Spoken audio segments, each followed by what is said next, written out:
Olá pessoal, meu nome é Marco Aurélio Cruciol, estou aqui tocando mais um episódio do AML Cast, o segundo episódio, dessa vez com um episódio comemorativo, que nós estamos no 50º ano de cirurgia geral do HU, e tenho aqui comigo como convidados dois personagens históricos da cirurgia do HU, Dr. José Carlos Lacerda, que é, além de ser o cirurgião renomado da cidade e o veterano de todo mundo, da primeira turma, e Dr. Silvio Villari, também veterano da segunda turma, os dois cirurgiões pela UEL e que tantos anos foram docentes.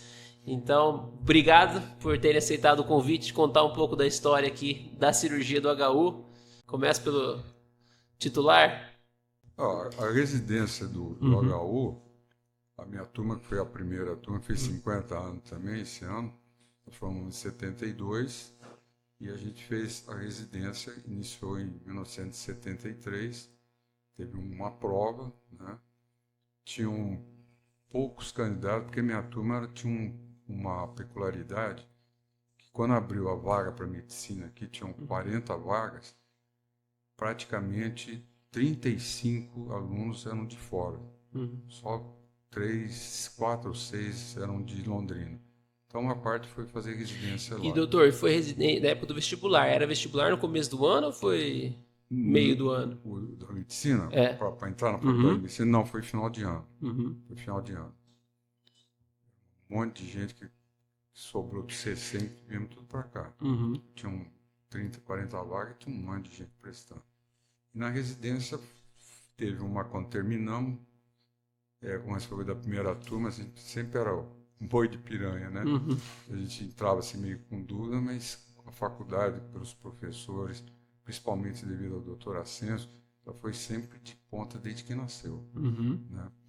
E na residência foi a mesma coisa, nós prestamos exame, entramos na cirurgia geral, naquela ocasião a residência tinha para ginecologia, obstetrícia, cirurgia geral, clínica médica e pediatria. Nesse ano nosso não tinha residente de ginecologia. Um entrou e depois acabou saindo. Então, ficamos 3 na cirurgia geral. E nos anos de internato do senhor, não tinha residente, então... Não tinha. Então, a gente ia funcionar como residente. Então, aquelas coisas que R1 faz, nós que fazíamos. Fechar paredes, coisas mais simples.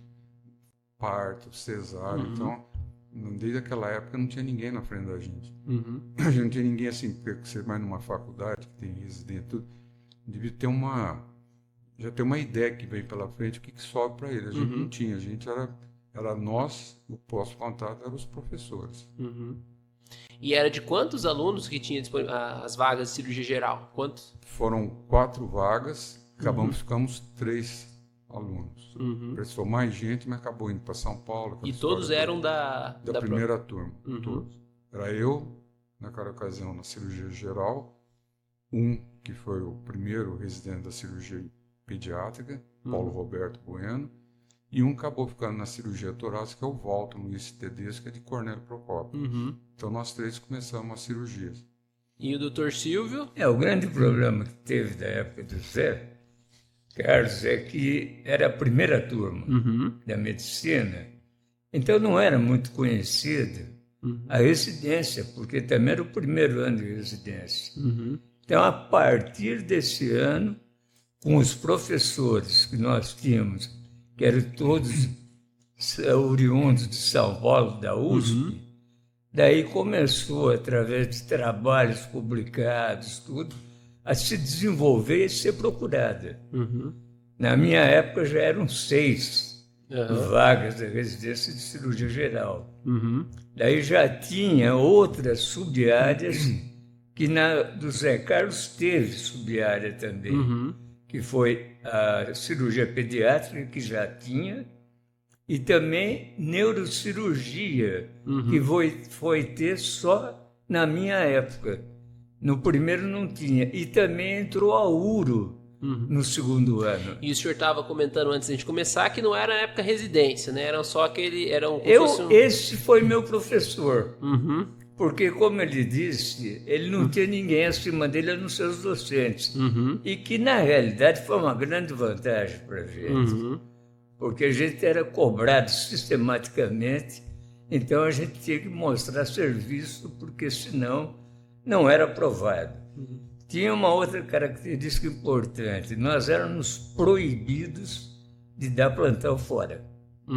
Então era dedicação exclusiva à residência, com uma condição: se você fosse pego dando plantão fora, você era excluído da residência. Então isso nos fez ficar muito mais próximo dos docentes do que as outras turmas que vieram depois, que começaram a dar plantão fora com prejuízo para a formação deles mesmos. E também na época não tinha muitos lugares para dar plantão, tinha bem menos do que hoje, eu imagino também. Tinha várias cidades que os médicos saíam de férias e chamavam os que eram ou internos ou residentes para nas férias deles irem dar. Mas era proibido, inclusive nas férias, a gente ir dar plantão. Em relação a residência também, lembrou do plantão, minha turma eram 3 indivíduos. Semana são 7 dias. Então a gente dava plantão assim, 2, 3 segunda, vezes terça, amanhã você vem, enfim, e dava plantão assim, dia seguido. E quando às vezes a gente ia para casa, tinha um telefone. Olha, tem uma serviço, porque não tinha também quem ajudar os professores na ocasião. E quem que ficava nesses plantões? Era, por exemplo, uma dupla ou ficava só um? Não, era assim, era dividido o pronto-socorro em pronto-socorro de cirurgia, que era o departamento de cirurgia que fazia isso, departamento de clínica médica, tinha um setor de ginecologia, né, e pediatria. Então, a escala de plantão dos professores tinha cada dia um que dava plantão. Inclusive, eu passei a quarta-feira, porque tinha um professor, até morreu, João Amorim Filho, grande professor, ele dava plantão na quarta-feira. Quando eu passei para R2, ele falou: deixa eu passar o plantão, eu quero largar isso aqui. Aí começou a largar, e cada pessoa que estava como da minha turma foi pegando plantões. Foi mais ou menos isso. Mas o primeiro ano, o segundo ano, que não tinha ninguém na frente, a gente tinha que fazer R1, R2, e o plantão não era, que eu sei, me falaram que agora tem dia de folga, alguma coisa, que não, era direto. Tinha até um provérbio que rato de hospital aprendia mais. Então, quando você não estava lá, os professores te ligavam, pode vir para cá que tem cirurgia. E quem que eram os plantonistas, por exemplo, do pronto-socorro cirúrgico nessa época, assim? Tinha o José Carlos Parejo, João Amorim Filho, Lúcio Tedesco Marquesi, Fernando Costa. Mesmo operando adulto. Mesmo operando adulto, porque eles vieram da Geral de São Paulo, e lá o Lúcio tinha feito a Geral, depois foi fazer cirurgia pediátrica num outro hospital. Então, o Zé, por exemplo, para mim ele foi um professor da cirurgia geral. Porque como ele era R1, eu era interno, tinha cirurgias que os docentes falavam: chama alguém para entrar com você. E o Zé me chamava todas as vezes. Então ele que mais me ensinou em termos de geral. Mas era uma coisa muito mais importante, era também a presença dos docentes no plantão. Não tinha essa coisa de sair, ir para casa e nada. Eles estavam presentes lá no hospital. E, doutor, como que foi a sua conversão para entrando na escala, que foi tantos anos plantonista, e até como virar docente também? Como que foi essa transição? Bom, quando eu terminei o curso em 73, eu falei: o que vou fazer? Falei: cirurgia pediátrica. Eram 2 anos de cirurgia pediátrica, e ontem até eu estava conversando com o Lúcio. No final do segundo ano, eu tinha que fazer 6 meses de geral, 3 meses de pediatria, rodando em tudo, e 1 ano de cirurgia pediátrica. Quando eu terminei, eu falei: não dá. Eu não aprendi nada de cirurgia pediátrica. E o Lúcio e o Fernando concordaram. Então, nós entramos com um pedido na universidade que eu fizesse um 3º ano devidamente permitido pela universidade, que eu tenho certificado e tudo, Mas mesmo assim eu achei que não dava. Isso daí eu já estava em 76. Os 3 anos. Falei, não dá. Falei, então vamos fazer uma coisa. Abrir uma vaga para professor de técnica cirúrgica. E convidaram o Paulo César Fonseca, o Antônio Carlos Pazinato e eu. O Paulo César concordava em ser plantonista, mas não queria ser docente. O Pazinato não queria. Então fiquei eu entrando como plantonista no pronto-socorro e professor de técnica cirúrgica. Isso em 77. Mas continuei ainda fazendo mais um estágio em cirurgia pediátrica. Acompanhando ali. Daí eu já estava no plantão mesmo. Como ele pegou o lugar do Amorim, eu peguei o lugar do Pareja, que estava saindo, e eu entrei na terça-feira, que era o dia dele. E foram eles... O Fernando Costa era plantonista também, Lúcio, toda essa turma. E eles também teve um período que alguns docentes saíram, né? Na década de 70, né? Saíram porque saíram com eles, né? Não é bem que eles saíram.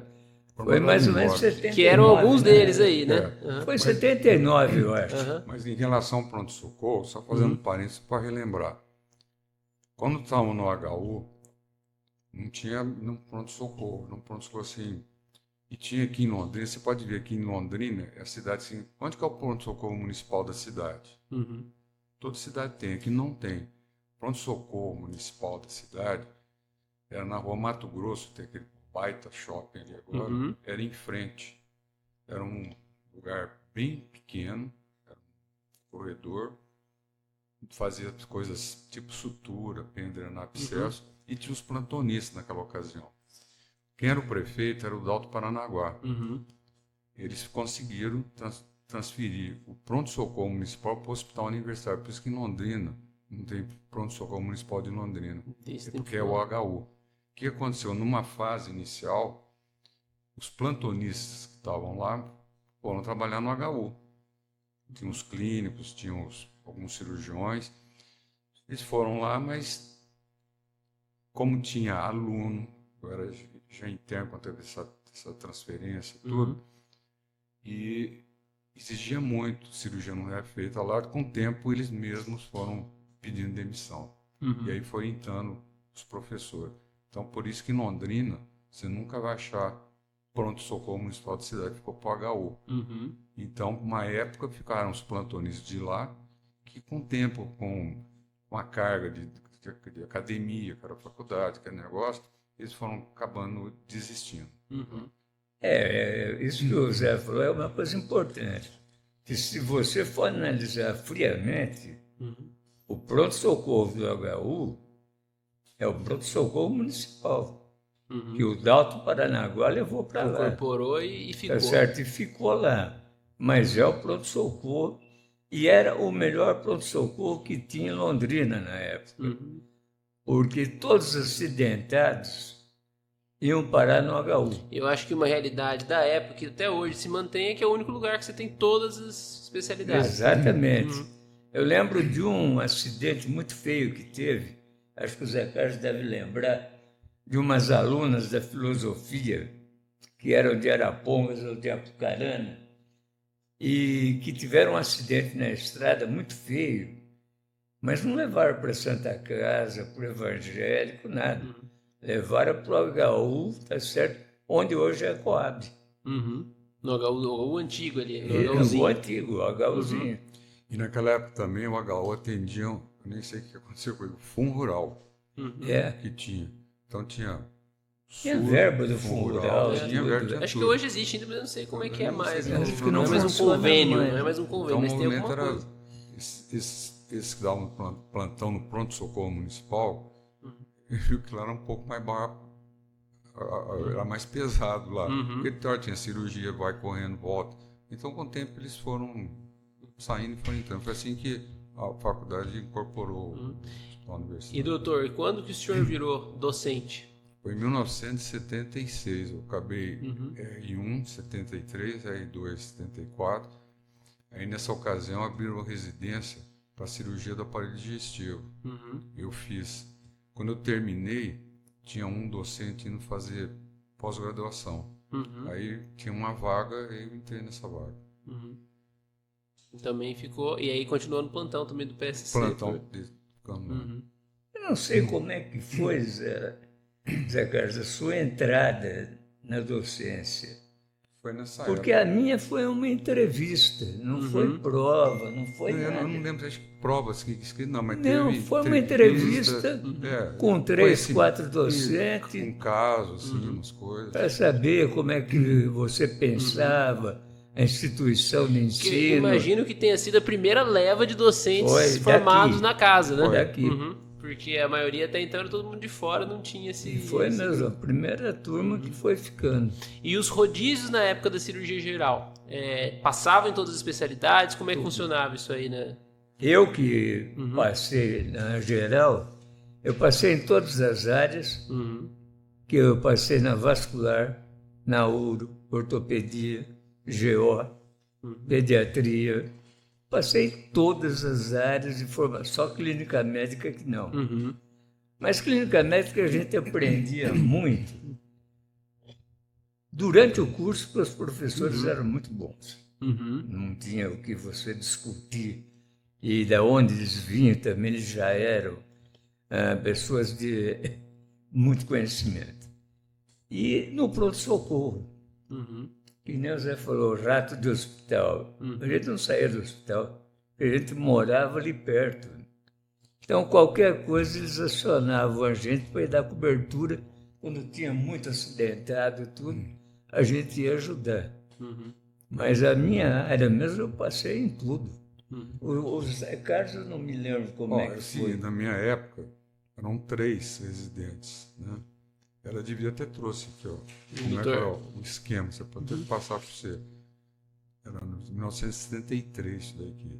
Era na gastro, naquela época não era gastro, era gasto clínico e cirúrgico. Até um tempo era tudo junto. Que era todo mundo junto. Antes do departamento de cirurgia, chamava gastrocardio... Não vai lembrar aquele nome, que é aquele nome. Gastropneumo, cardio, anjo. Cardiologia, isso daí mesmo. Você me lembrou bem. Depois foi.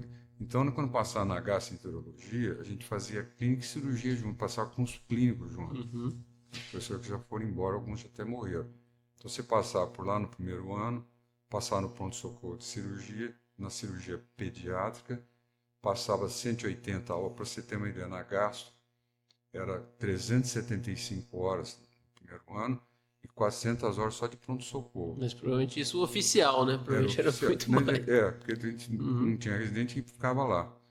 Na pediatria também, na cirurgia pediátrica, era junto com a pediatria, tinha o Eduardo, o pessoal da pediatria, 375 horas. Depois na ortopedia era 180, urologia 180, anestesia, técnica, cirurgia e metabologia. E a gente passava também na ginecologia. Lá se aprendia a fazer períneo, porque também eu não tinha residente de gineco na ocasião. Então eu era praticamente o residente. Que ajudava todo mundo, então, todas as cirurgias. Cesáreas me chamavam para fazer um períneo, me chamavam, entendeu? E nós 3 começamos a residência, aconteceu uma coisa assim, que não era oficial, mas foi uma coisa que foi deixando e foi acontecendo. O Paulo Roberto, ele gostava de criança e cirurgia infantil. Então ele ficava mais para a cirurgia infantil. O Walton, ele gostava mais da parte de tórax. Então, na realidade, essas horas aqui, eu ficava mais com a parte do aparelho digestivo, cirurgia geral, porque naquela ocasião não tinha, por exemplo, plástico. Não é que não faziam o que vocês fazem hoje. Mas, por exemplo, abdominoplastia, quem fazia era gastro. Não tinha cirurgião de tireoide. Quem fazia era cirurgia geral. Então, tinha algumas coisas assim, era a gente que fazia. Por exemplo, o Lúcio Tedesco, ele é um exímio cirurgião, né? E ele fazia cabeça e pescoço. Então, aquelas doenças que tinham fazer facial, alguma coisa, ele que fazia. Então, era cirurgia infantil mais na presença do Lúcio. E eu me lembro que bastante tempo, até começar a cirurgia da cabeça e pescoço mesmo, ficou a cirurgia do aparelho digestivo fazendo as tireoides. Tudo. Tudo fazia. Então, nós 3, fomos assim, indo para onde que ele mais gostava, assim, contando, e foi ficando, e o pessoal também foi deixando, né? Então, assim, foi nessa época, no primeiro ano, em 1973, que o rodízio foi desse jeito. E aí aquele departamento gastro, cardio, pneumologia, depois foi separando clínica e cirurgia, hoje tem departamento de cirurgia e departamento de clínica. E curiosamente a cirurgia pediátrica fica no departamento, na verdade, de pediatria, né? E Ficou. não da... Ali Até que o Dr. já Silva era era o único cirurgião pediátrico do que tava departamento de na- cirurgia por no causa da técnica departamento de cirúrgica. Por causa da técnica cirúrgica. Porque lá já é uma outra história. Que em 79, se não me engano, por questões políticas, destruíram o departamento de cirurgia. Puseram para fora Pareja, Amorim, Axel. E eles foram até para São Paulo, alguns deles. Mas depois alguns ficaram aqui, que nem o Axel da ortopedia ficou aqui. O Zé Lúcio Mário ficou. Reis, tá certo? Foram 5 que foram mandados embora. Tá certo? Mandados embora. Foram convidados a sair, ponto final. E nessa época que eu começo a fazer cirurgia pediátrica. Porque eu não aceitava, e como nunca aceitei, eu substituí o Lúcio na cirurgia pediátrica nunca. É ele que me ensinou. Fernando que ensinou. Como é que eu vou substituir? Até que eu levei uma chamada dele. Né? Você não está me substituindo. Você está ajudando o Fernando, que está sozinho. Daí eu fui para a cirurgia pediátrica e fiquei, então, sendo cirurgião pediátrico, estando no departamento de cirurgia. E o doutor Eurico, tudo veio depois. Eurico veio tudo depois. Por exemplo, Eurico é quinta turma, quarta. Eurico eu não me lembro se é quinta ou quarta turma. Quinta turma, acho que ele é. Por exemplo, a cirurgia geral, que ele citou, Pareja, Amorim, tem o professor Humberto, que depois foi embora, o Manela, e mais ele não estava ainda, mas o Lúcio e o Fernando, eles eram muito da geral. Então esses dois... Fazia o plantão de pronto-socorro de geral. O Fernando tinha experiência em... Trabalhou 7 anos de ginecologia em São Paulo, ortopedia. E o Zé Mário, cardiovascular, tinha uma vivência boa também. Então a geral acabou ficando nesse... Então o nosso aprendizado, assim, é esse pessoal aí. Era o pronto-socorro da USP, dentro do HUzinho.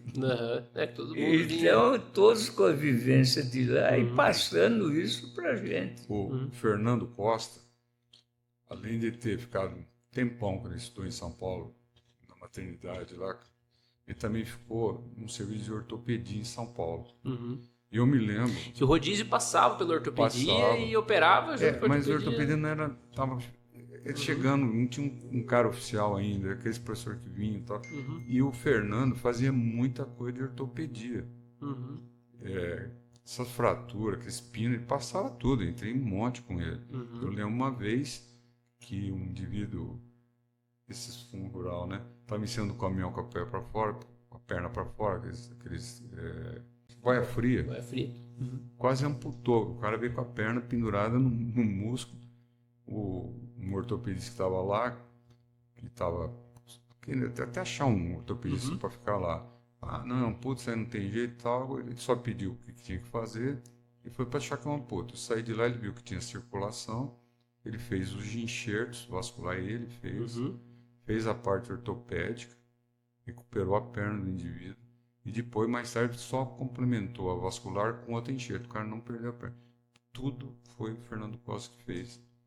E eu acho que isso que é incrível, que é uma formação da cirurgia que acabou, eu acho, hoje em dia, que é essa coisa do cirurgião geral, efetivo, né? Que, claro que para algumas coisas, algumas pessoas, ainda por causa dessas experiências individuais, acabam operando mais coisas, mas a gente acaba tendo uma formação hoje muito mais específica, né? E acho que vai até ser mais assim no futuro do que antigamente. É isso que eu acho que é ruim, em termos de formação de um médico cirurgião geral.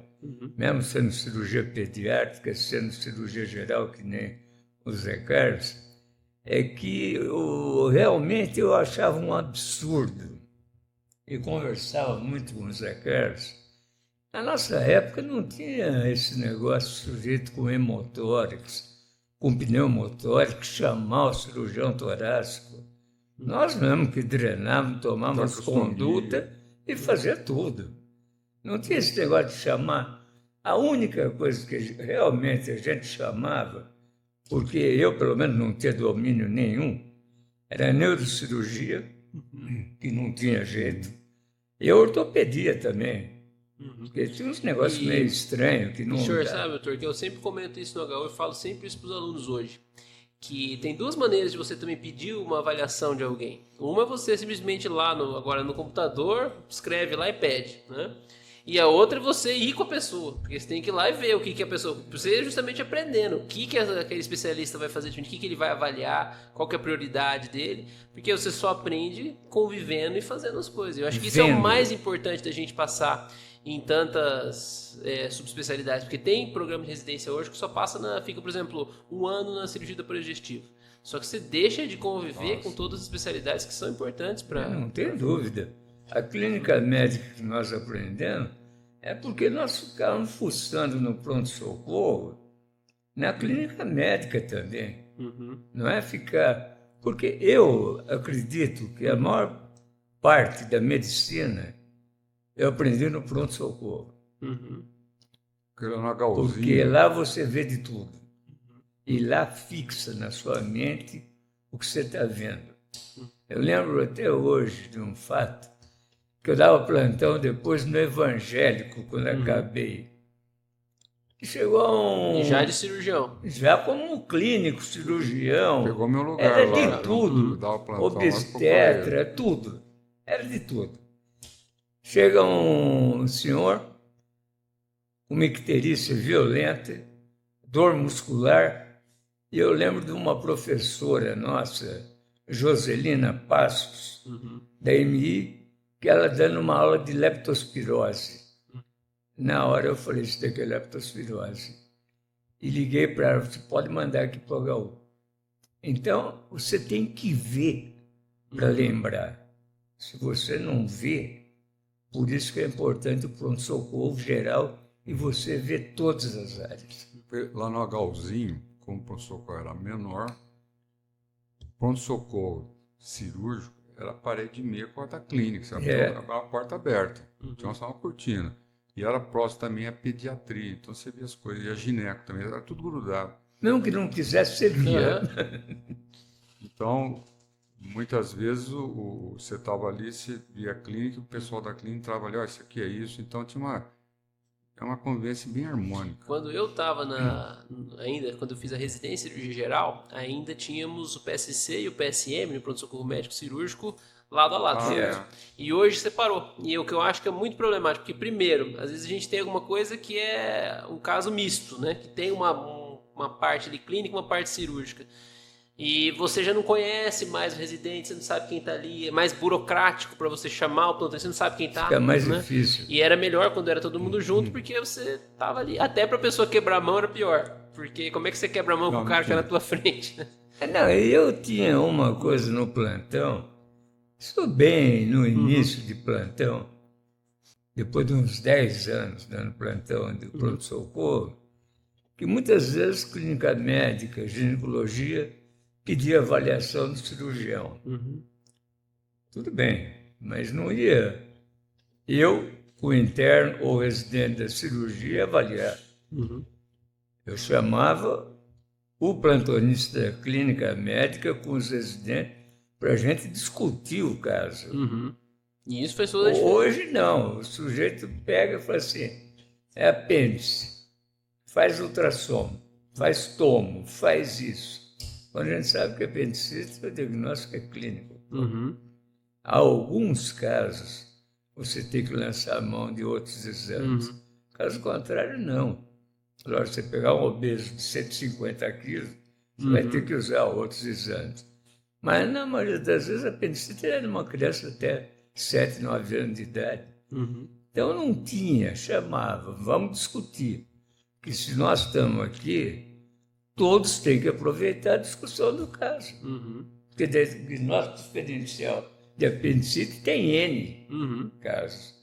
Se eu ficar, eu só falo para você, falo, eu vou assinar a ficha, E você leva. Nem o R2 vê. Só vê você que E é agora a R1. ficha aqui no computador, ó, nem ninguém. E outra coisa, esse negócio que o Silvinho falou, endossando o que ele falou, quando a gente passou como estudante, ele também pegou a mesma equipe, né? Quando você ia fazer história, tinha um professor que ficava do lado. Quantas vezes... O meu professor de história fez isso aqui. Eu não tinha que repetir, escrever tudo de novo. Então eles chamavam atenção nisso. E, por exemplo, como ele falou... A história é exame físico, eles chamavam atenção. Você tem que saber tudo. Para que servia cada sinal. Hoje em dia não tem mais nome. Tinha que aprender todos aqueles negócios lá. Rovizinski, esse negócio tudo. Eu lembro de um colega meu que repetiu a história 7 vezes. Eu cheguei perto. O Amorim. Esse Amorim fazia repetir o Lúcio. O cara leu a história para ele. Eu disse, não tá boa. Volta lá fazer. Na 7ª vez, esse meu colega falou, eu mato esse cara se ele falar para eu voltar a fazer outra história. E ele foi e voltou para fazer outra história. Mas eu lembro do Dr. Silvio no ambulatório uma vez, que era isso aí. Ele falou assim, o pessoal descrevia aquelas coisas que interno aprende com o outro interno sem nenhum professor ensinar, né? Eu escrevi assim, não, tá sem víscero-megalias. O Dr. Silvio perguntou, e o coração, se palpou, se tá grande?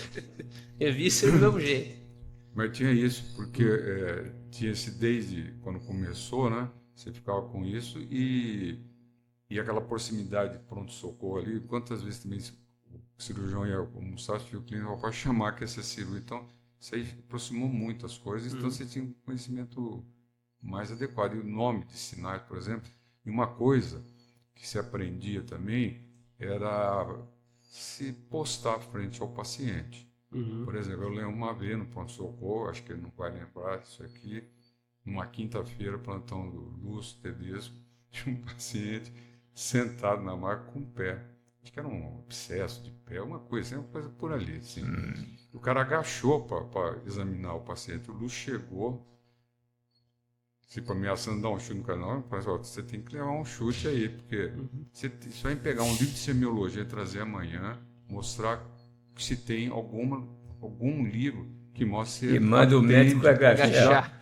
Examinar agachado. O cara levantou, fez para o cara deitado. Pronto, até isso ele chamava a atenção da gente. Era a postura do médico.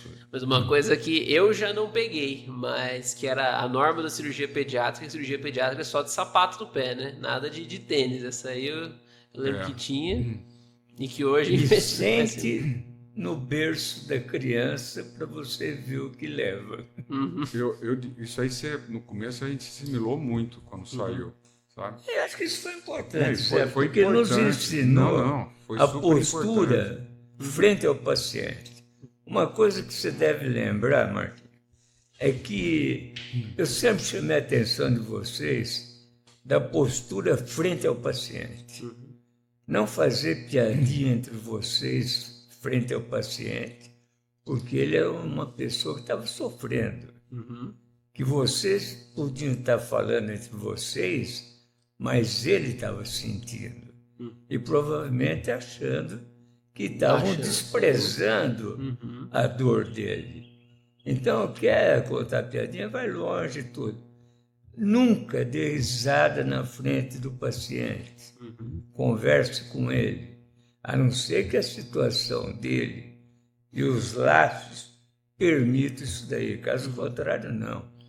Porque é desumano você tratar dessa maneira um paciente. E, doutor, então assim, a parte final é agora assim de vocês, quando vocês estavam ali já saindo do HU, né? Como que foi essa fase? Como foi a decisão de pedir a aposentadoria? Já estava de saco cheio? Foi fácil? Eu tenho uma explicação para meu caso. E o senhor deixou de dar plantão antes ainda de sair? Já foi como docente ainda muitos anos? No pronto-socorro, o plantão à distância eu sempre dei, até sair. Mas o plantão no pronto-socorro eu dei, acho que durante 18 anos. Então, por isso que a vivência é boa de cirurgia geral e tudo. Acabou meu período da direção clínica, que foi em 2002. Eu continuei chefe de centro cirúrgico. Daí, durante uns 8 anos, chefe de centro cirúrgico. Quando foi em 2013, eu falei, não dá mais. Porque daí eu já estava com 65 anos. É a época do ponto de contagem de tempo da universidade para aposentar, da universidade, do INSS, de tudo. Eu falei, estou fora. Vou ficar só no consultório. Eu lembro que a curiosidade é que o senhor foi paraninfo da minha turma, a última turma que o senhor deu aula. Nome de turma. Nome de turma. E eu ainda falei para você, mas eu já saí. Mas foi a última turma completa, que o senhor deu aula para a turma, a turma seguinte, mas foi só para um pedaço da turma. Não, foi só... Mas foi a minha turma pouco foi tempo. completa. Acho que foi até março de aula, daí eu caí fora. Terminando aquele negócio da universidade, uma coisa também que influenciou a minha época lá, ia mudar o problema de aposentadoria, entrou tudo isso aí no rolo. E eu já tinha, por exemplo, ele saiu antes do pronto-socorro, mas o pronto-socorro, eu dava plantão lá, no pronto-socorro do HU, desde 1975, como com a R3, e como R2 de 74, mas oficialmente desde 75. Eu fiquei 36, quase 40 anos, naquele pronto-socorro, toda quarta-feira, entendeu? Então, que ele foi desgastando, eu saí. Quando eu saí junto com alguns, tinha inclusive um plantonista clinicamente. Saíram muitos, né? Era o Marcos Camargo, ele não está mais aqui. Nós saímos juntos, ele era da turma do Silvinho. Então, no começo, quando você sai, você sente o baque. Né?